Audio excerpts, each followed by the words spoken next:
Hello বন্ধুরা, আমি ভাস্বতী আর আপনারা দেখছেন ইউটিউবে আমার রান্নার রেসিপি। আজকে আমি রান্না করব হাতে মাখা কাঁচা মাংসের কারি।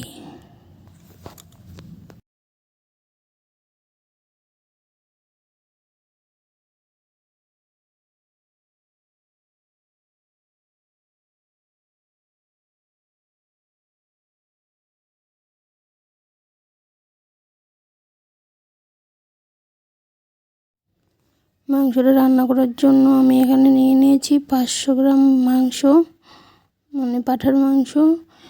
এর মাংসটা আমি এখন মাখার জন্য দিয়েছি আমি এখানে 4 থেকে 5টা কাঁচা পেঁয়াজ কেটে নিয়েছি, গ্রেট করে নিয়েছি।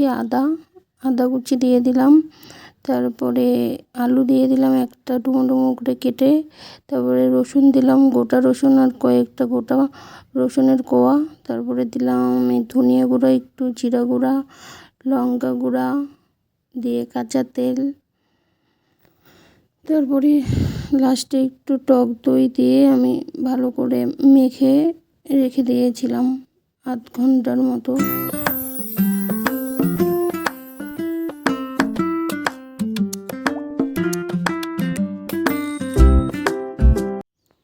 4 থেকে 5টা শুকনো লঙ্কা আর একটু জিরে, সাদা জিরে, গোটা জিরে আর শুকনো লঙ্কাটা ভালো করে তেলের মধ্যে ভাজবো যতক্ষণ না লাল লাল হয়ে যাবে বা পুড়ে যাবে, পুড়া হয়ে যাবে।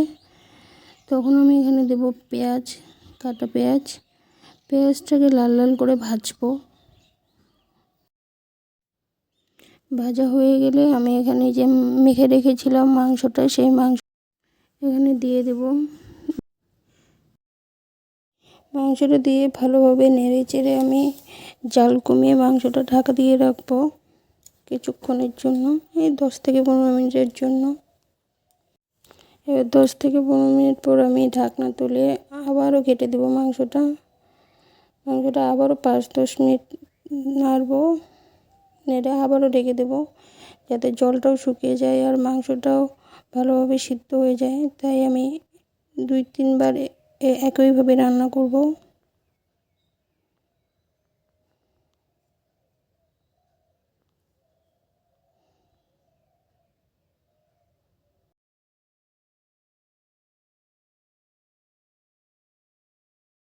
দুই তিনবার আমি একইভাবে রান্না করেছি। এবার মাংসের জলটা শুকিয়ে গেছে, কিছুক্ষণ ভেজে লেগে গেছে, তখন এখানে আমি একটু জলের জন্য জল দিয়ে দেবো, যে লেগে গেছে সেটা উঠে যায়।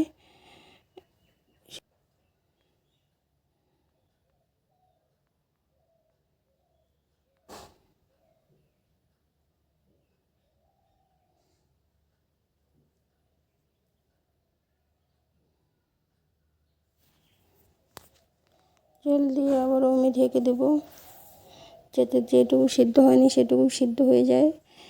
এবার জল ফুটে উঠলেই এখানে দিয়ে দেবো আমি গরম মশলা দিয়ে কিছুক্ষণ নেড়ে আমি ঢাকা দিয়ে রাখবো কিছুক্ষণের জন্য, গ্যাস অফ করে দিয়ে।